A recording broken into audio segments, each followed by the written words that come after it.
Boa tarde, meus irmãos. Um prazer estar aqui com os irmãos nessa sexta-feira que nós terminamos a semana e terminando a semana aqui na presença de Deus, ouvindo e aprendendo mais um pouco da sua palavra. Meus irmãos, eu convido aos irmãos, hoje nós vamos estudar aqui o capítulo 48 de Gênesis. Estamos já no finalzinho, na reta final aqui deste livro, desse precioso livro que Deus nos deu, que conta a história do início de todas as coisas, do início ali da nação de Israel também, e nós estamos aqui agora no final e vamos adentrar o capítulo 48. Mas antes, convido aos irmãos para a gente entrar na presença de Deus em oração. Vamos orar. Querido Pai, obrigado, Senhor Deus, pelo teu amor, pelo teu carinho, o teu cuidado que o Senhor tem para com as nossas vidas. Somos gratos a Ti, Senhor Deus, pela sua misericórdia, porque o Senhor nos trata, Senhor Deus, como filhos e o Senhor perdoa os nossos pecados. Obrigado, Senhor Deus, pela sua presença, pelo teu amor, pelo Espírito Santo que está presente em nossas vidas e em nossos corações.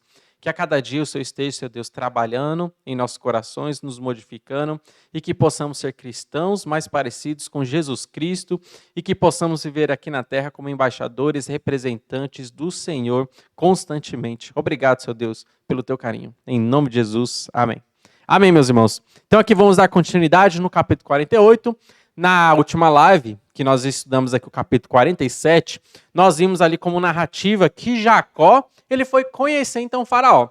Lembrando da história. Jacó ele estava lá na terra de Canaã, José estava governando o Egito, José se revela para os seus irmãos, convida toda a sua família para descer no Egito, porque a fome estava alastrando a terra, e José fala, eu vou cuidar da minha família. Então Jacó desce e encontra seu filho vivo, aquele que ele pensava que estava morto, mas agora ele recebe ali toda a família e eles são cuidados ali. Jacó, já idoso, já velho, então vai agora conhecer a Faraó. E ele conversa com Faraó e ele abençoa a vida de Faraó. Isso que nós vemos aqui no capítulo 47.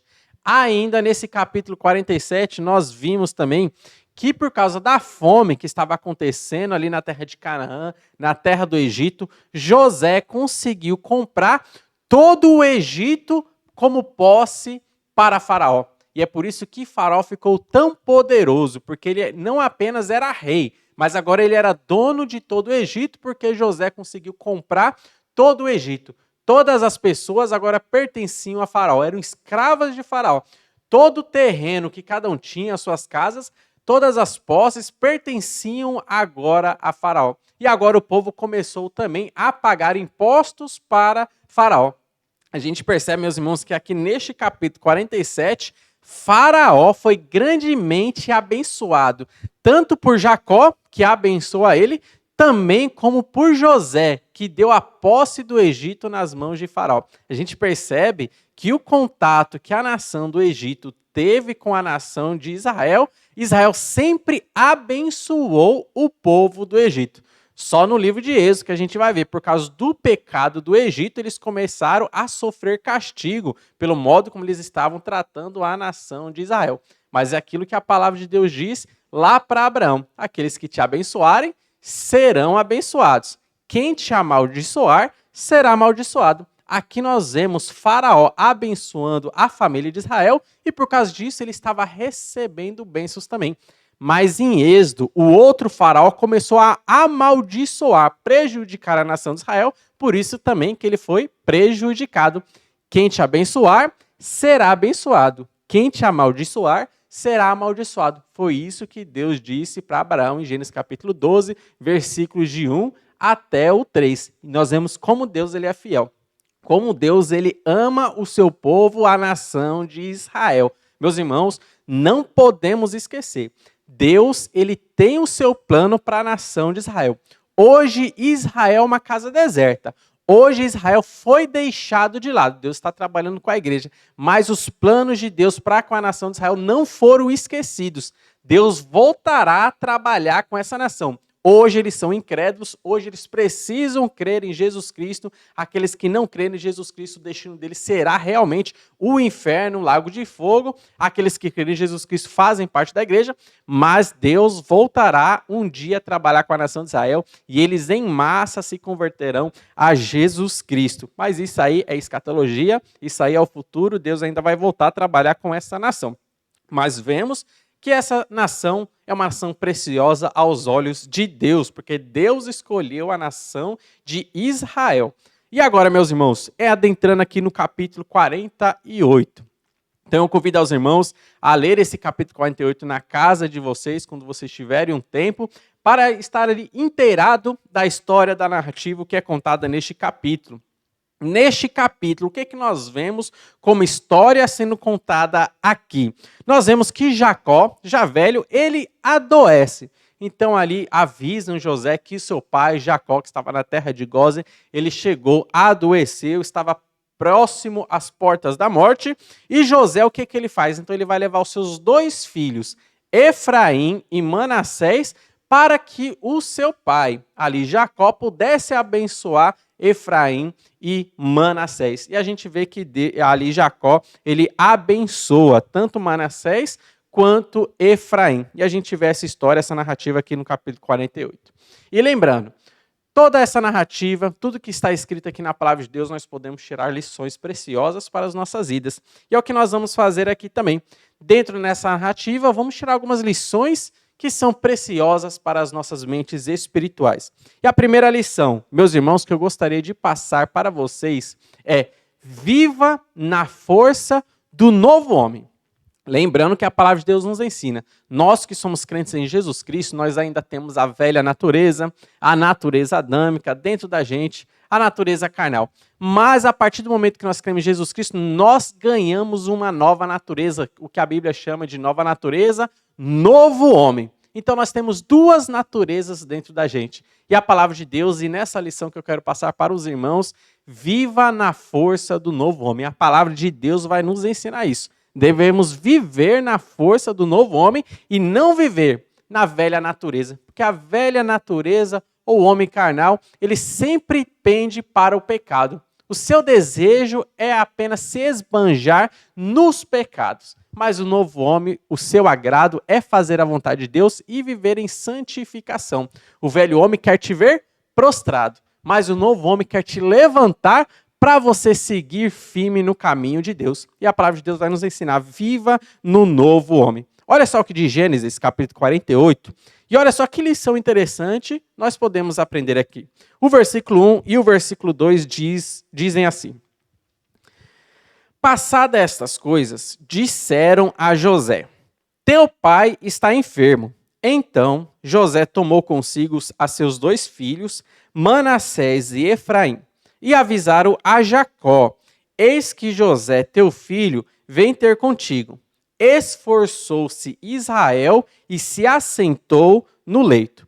Preste bem atenção no que está escrito aqui, meus irmãos. Olha só que interessante. Aqui nós vemos escrito assim: e avisaram a Jacó. Perceba que ele foi chamado de Jacó. Quando ele estava deitado, quando ele estava doente, quando ele estava acamado, quando ele estava prostrado. Ele foi chamado de Jacó. Mas olha só que interessante que o nome dele foi mudado. Olha só como ele foi chamado. Depois fala aqui: eis que José, teu filho, vem ver contigo. Esforçou-se Israel e se assentou no seu leito. Perceba que não falou mais Jacó, mas mudou agora para o seu nome Israel. Meus irmãos, e isso, toda a palavra de Deus, ela traz uma lição preciosa para as nossas vidas. Enquanto ele estava prostrado ali na cama, quando ele estava doente, deitado, acamado, ele foi chamado de Jacó. Mas quando ele se esforçou para se levantar, para se assentar, ele foi chamado de Israel. Meus irmãos, isso é importante para a gente. Esses detalhes que a palavra de Deus mostra, nós podemos tirar lições importantes aqui. Meus irmãos, o nome Jacó é o nome natural que ele ganhou. E Jacó significa enganador. Mas o nome Israel foi o nome que Deus deu para ele, porque o seu nome foi mudado de Jacó para Israel. E Israel significa príncipe. Perceba bem, o seu nome natural é Jacó, o enganador. Mas o nome que Deus deu para ele é Israel e significa príncipe. Meus irmãos, aqui nós temos uma representação. Jacó, o nome Jacó, ele simboliza, representa o velho homem que nós temos. Mas Israel, ele representa o novo homem que nós temos. O velho homem, nós já nascemos com ele, já nascemos com o Jacó, com o nome antigo. Mas a partir do momento que nós cremos em Jesus Cristo, Deus fez uma mudança em nossa vida. Assim como deu um novo nome para Jacó, Israel, Deus agora concede para nós o novo homem. Jacó, ele representa o velho homem, mas Israel, ele representa para nós o novo homem. Meus irmãos, e olha só que interessante, enquanto ele foi chamado de Jacó, ele sempre estava ali prostrado, estava doente. Enquanto ele estava caído, ele foi reconhecido como Jacó. Mas quando ele se levantou, se esforçou, ele foi chamado de Israel. Meus irmãos, e aqui nós temos uma lição preciosa para as nossas vidas.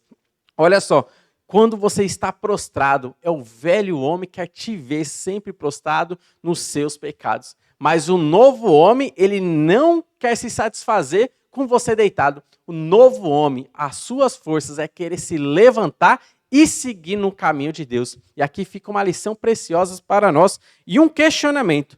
Você, como que você está? Você está prostrado, vivendo no velho homem, você está doente, você está em pecado, vivendo no velho homem, vivendo em Jacó, ou você está se esforçando para se levantar, para servir a Deus, ou você está vivendo no novo homem, o nome de Israel.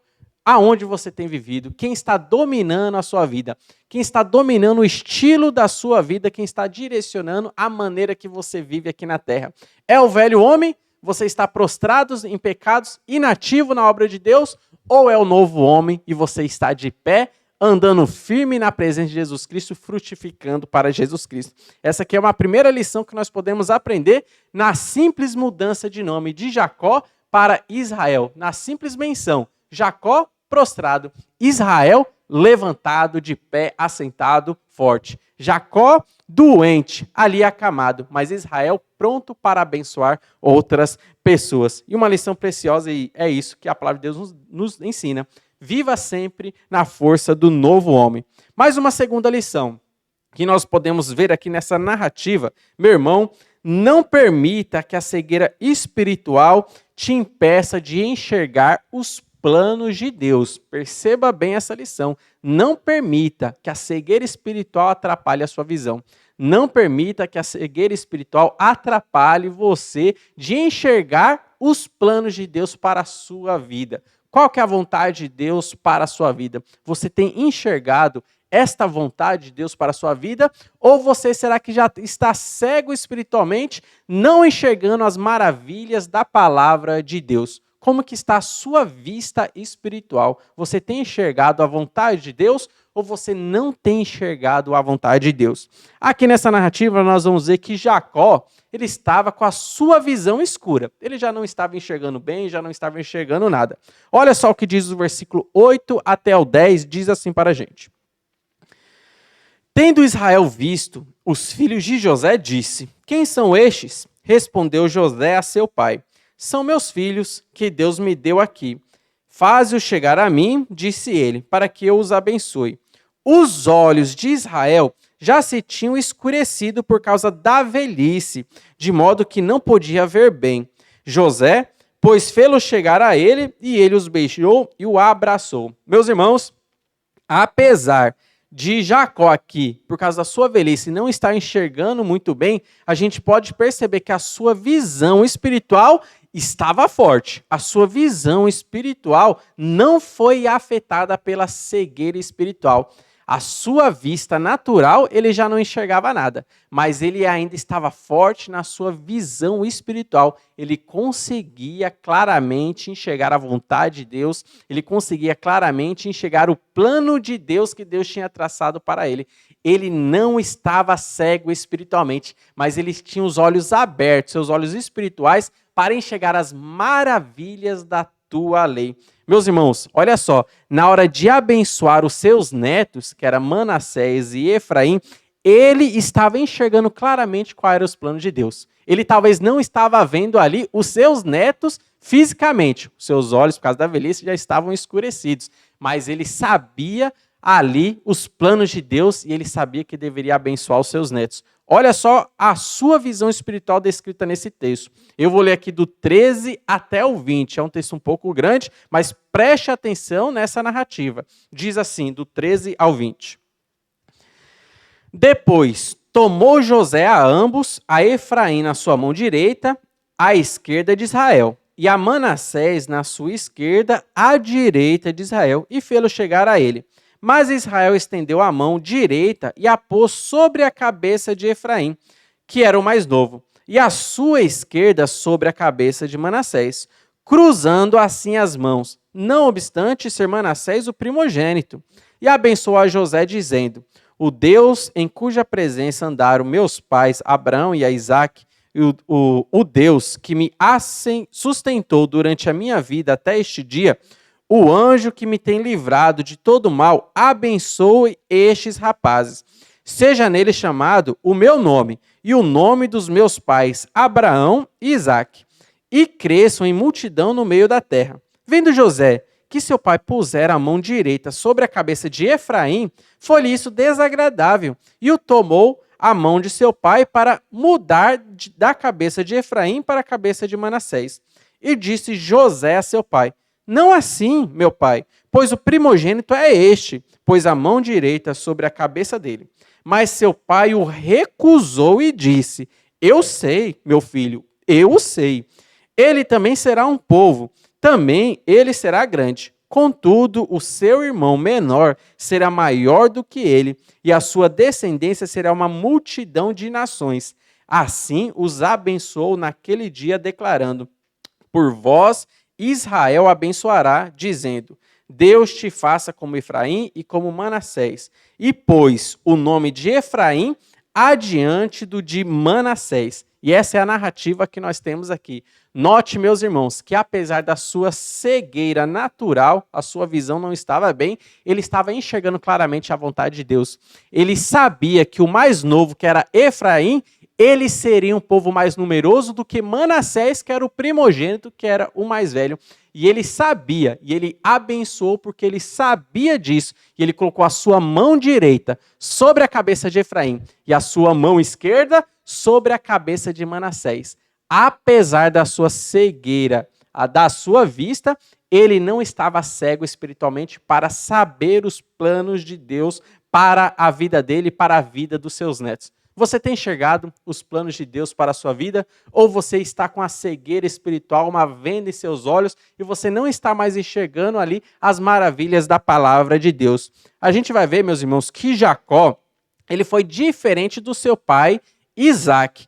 Isaque, a gente vai ver que ele se permitiu, deixou que a cegueira espiritual cegasse a sua visão, e ele já não estava enxergando mais os planos de Deus. Olha só a mesma situação quando Isaque foi abençoar os seus filhos, quando ele foi abençoar Jacó e Esaú, ele acabou se estremecendo, ele tremeu na base, diferente de Jacó, que foi todo confiante. Eu vou abençoar o mais novo, porque Deus tem um plano maior para a vida dele. A Manassés também eu vou abençoar, mas Deus tem um plano maior para a vida de Efraim, que é o mais novo, que será um povo mais numeroso.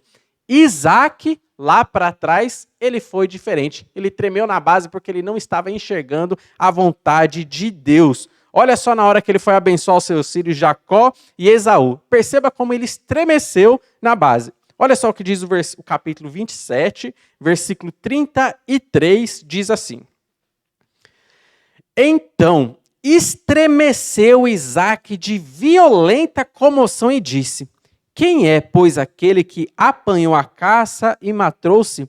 Eu comi de tudo antes que viesse e o abençoei, e ele será abençoado. Meus irmãos, Isaque, na hora de abençoar os seus filhos, Esaú e Jacó, ele ia abençoar primeiro a Esaú, que era o primogênito, só que ele não estava enxergando a vontade de Deus e os planos de Deus, que quem seria abençoado deveria ser o mais novo, porque Esaú tinha rejeitado, desprezado o direito de primogenitura, e ele ali estremeceu com violenta comoção. Jacó, ele não estremeceu na hora de abençoar os seus netos, ele estava ali com a sua visão espiritual totalmente restaurada e ele sabia qual que era a vontade de Deus. O mais novo, ele deve ser abençoado, diferente de Isaac, que acabou estremecendo. Meus irmãos, e aqui fica uma lição preciosa para as nossas vidas. Você tem enxergado a vontade de Deus na sua vida, para a sua vida? Você tem lido a palavra de Deus, enxergado as maravilhas da lei da palavra de Deus? Ou seus olhos estão vendados e você não está enxergando a maravilha da vontade de Deus para as nossas vidas? A falta de contato com a palavra de Deus vai te deixar cego. Você não vai enxergar a vontade de Deus para a sua vida, o que Deus quer que você faça, se você não tem contato com a palavra de Deus. A falta de contato com a palavra de Deus, que é a luz que ilumina os nossos olhos, nosso caminho, vai te deixar cego se você não tiver esse contato. Eu queria mostrar aqui 3 exemplos na Bíblia de cegueira espiritual. Meus irmãos, a primeira cegueira que eu queria mostrar como exemplo aqui é a cegueira de Sansão. E olha só, essa cegueira, a cegueira de Sansão, veio por causa dos pecados que ele estava envolvido. Olha só o que diz Juízes, capítulo 16, versículo 20, diz assim para nós. Juízes 16, 20, falando sobre a cegueira de Sansão. Fala assim: e disse ela, os filisteus vêm sobre ti, Sansão. Aqui é Dalila falando. Tendo ele despertado do seu sono, disse consigo mesmo, sairei ainda esta vez como dantes e me livrarei, porque ele não sabia ainda que já o Senhor se tinha retirado dele. Meus irmãos, aqui nós vemos um homem cego, um homem que não viu, um homem que não percebeu que o Espírito Santo já se tinha retirado da presença dele, ali da vida dele. E ele ficou cego por causa dos seus pecados. Aqui nós vemos a cegueira de Sansão.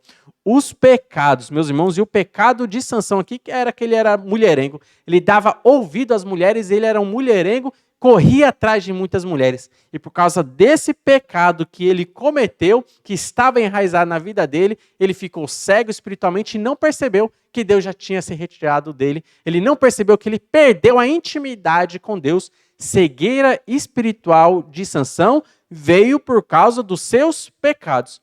Um outro exemplo ainda sobre cegueira espiritual que a palavra de Deus mostra, nós vamos ver aqui a cegueira espiritual daquele moço aprendiz de Eliseu. Então o profeta Eliseu, ele tinha ali um aprendiz e aquele moço estava cego espiritualmente. E a gente vai ver que a sua cegueira foi por causa de falta de intimidade com Deus, a falta de contato com Deus. Então olha só o que diz 2 Reis, capítulo 6, versículo 17, diz assim: orou Eliseu e disse, Senhor, peço-te que lhe abras os olhos para que veja. O Senhor abriu os olhos do moço e ele viu que o monte estava cheio de cavalos e carros de fogo em redor de Eliseu. O contexto aqui, meus irmãos, que tinha um exército de uma nação inimiga que queria ali somente pegar Eliseu.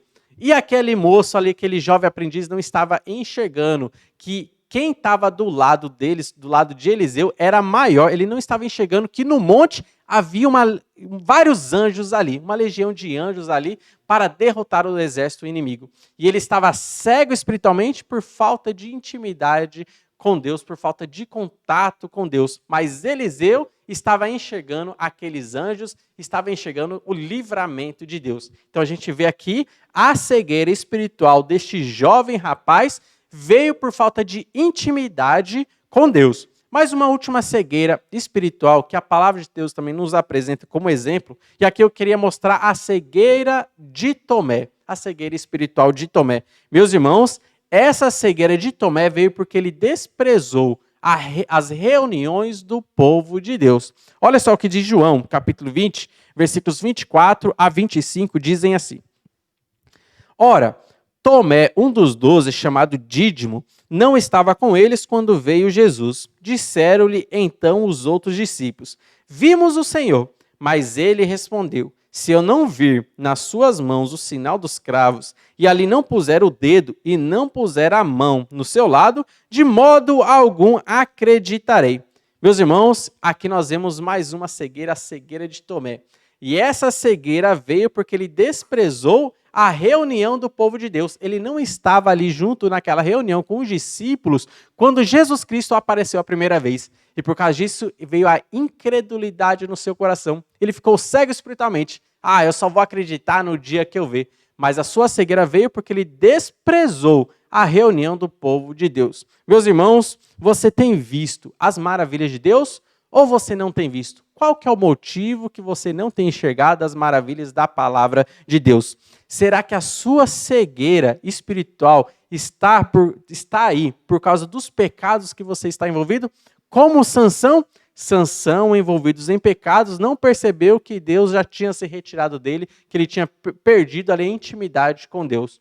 Ou você é igual aquele jovem aprendiz de Eliseu, a sua cegueira espiritual, você não está enxergando as maravilhas de Deus, será que é por causa de falta de intimidade com Deus, falta de intimidade com a palavra de Deus, você não tem lido, não tem orado a palavra de Deus e tem perdido essa intimidade? Essa intimidade vai te trazer uma cegueira espiritual, você não vai conseguir enxergar a vontade de Deus na sua vida e as maravilhas da palavra de Deus. Ou você tem sido como Tomé. A cegueira espiritual de Tomé veio porque ele desprezou as reuniões do povo de Deus. Você tem valorizado a sua igreja local? Você tem valorizado os cultos, as reuniões públicas da sua igreja local? Ou você tem desprezado os cultos? Os cultos de domingo, domingo de manhã, domingo à noite, os cultos da quarta-feira. Olha só, Tomé desprezou e por causa desse desprezo com as reuniões públicas do povo de Deus, veio a cegueira espiritual, veio a incredulidade no seu coração. Qual que é o motivo da sua cegueira espiritual? Perceba isso, abra os seus olhos, enxerga qual que é o motivo e se corrija naquilo que você está faltando diante de Deus, para que você possa voltar. Como Jacó, ele enxergava perfeitamente os planos de Deus para a sua vida. Apesar dele ser cego fisicamente, ele sabia qual que era o plano de Deus e os meninos qual ele deveria abençoar. Meus irmãos, e aqui nós aprendemos sobre a cegueira espiritual. E uma última lição, para a gente terminar, nós podemos aprender ainda nessa narrativa de Gênesis capítulo 48, que Deus ele faz milagres. E nós podemos descansar nesse Deus maravilhoso que faz milagres até hoje. Olha só o que diz o versículo 11 do capítulo 48, diz assim: Então disse Israel a José: Eu não cuidara ver o teu rosto, e eis que Deus me fez ver os teus filhos também. Meus irmãos, olha só o que Jacó ele disse para José. Eu já estava sem esperança, eu já achava que você estava morto, só que Deus fez muito mais além do que eu pensava. As minhas esperanças já estavam mortas, eu achava que você estava morto, mas Deus me fez ver o seu rosto e além disso, até os seus filhos. Eu vi com os meus próprios olhos os meus netos. Deus me deu esse privilégio. Meus irmãos, nós sabemos que Deus ele faz milagres. Jacó pensava em uma certa situação que não tinha mais solução. Só que Deus reverteu a situação, mostrou que José estava vivo e ainda ele conseguiu ali presenciar até ali a vida dos seus netos. Meus irmãos, uma lição importante que nós podemos tirar aqui. Às vezes nós perdemos as esperanças em alguma situação de nossa vida, mas devemos ter ciência que Deus ele faz seus milagres. Às vezes você está com um casamento que você fala, esse casamento já morreu. Esse casamento está morto, não tem mais solução para este casamento. Meus irmãos, Deus ele faz milagres. Assim como ele fez esse milagre na vida de Jacó. Ele tinha o seu filho como morto, mas ele ainda viu o seu filho vivo e viu a descendência do seu filho, os filhos dos seus filhos. Ele viu ainda o seu neto. Deus ele tem um milagre para o seu casamento. Não desista do seu casamento. Você acha que o seu casamento está morto agora, mas Deus tem a solução para o seu casamento. Deus pode reviver o seu casamento. Deus ele faz milagres. Você talvez que tenha algum ministério dentro da igreja, professor de escola bíblica dominical, pastor, missionário, diácono, às vezes você vive uma situação que você fala, meu ministério morreu, meu ministério está morto, está infrutífero, não tem mais solução. Meus irmãos, às vezes nós achamos que estamos perdidos, tem uma situação morta em nossa vida, mas Deus ele faz milagres. Entregue o seu ministério nas mãos de Deus, Deus ele faz milagres. Jacó viu o seu filho vivo. Achava que estava morto, mas viu o seu filho vivo. Você talvez tenha alguém na sua família, um filho, por exemplo, que está perdido aí no mundo e você acha, meu filho já não tem mais esperança para ele nunca mais vai retornar para os caminhos de Deus, ele se perdeu no mundo, está se deleitando no mundo, é uma pessoa que nunca mais vai voltar na palavra de Deus. Essa situação já morreu, essa situação está morta, não tem mais esperança. Meus irmãos, Deus é Deus de milagre. Dobre os seus joelhos ali para o seu filho, para alguém da sua família que está fora da presença de Deus, fora da igreja local, está vivendo no mundo. Deus, ele faz milagres e pode reviver o seu filho, reviver a pessoa que está afastada do caminho de Deus e trazer novamente para a presença de Deus. Deus é um Deus de milagre. Para Deus, as situações não estão mortas. Aos nossos olhos, a situação pode estar perdida, mas Deus, ele pode reviver. Deus, ele faz milagres até aos dias de hoje. E nós temos essa grande lição. Deus é um Deus de milagres. Meus irmãos, e aqui nós terminamos o capítulo 48, tirando essas lições preciosas para as nossas vidas. Vamos orar? Querido Pai, obrigado, Senhor Deus, por esse tempo que passamos aqui, pela sua palavra, por Gênesis capítulo 48 e pelas lições preciosas que nós tiramos aqui. Que o Senhor esteja nos ajudando, Senhor Deus, para que possamos crescer espiritualmente, andando sempre no caminho do Senhor e agradando o Senhor. Que o seu Santo Espírito esteja nos usando para que possamos abençoar o nosso próximo, outras pessoas que estão ao nosso redor. Em nome de Jesus, amém. Amém, meus irmãos. Que Deus, então, esteja abençoando a vida de todos vocês que estão nos acompanhando e continue nos acompanhando nos nossos próximos estudos. Que Deus abençoe a todos.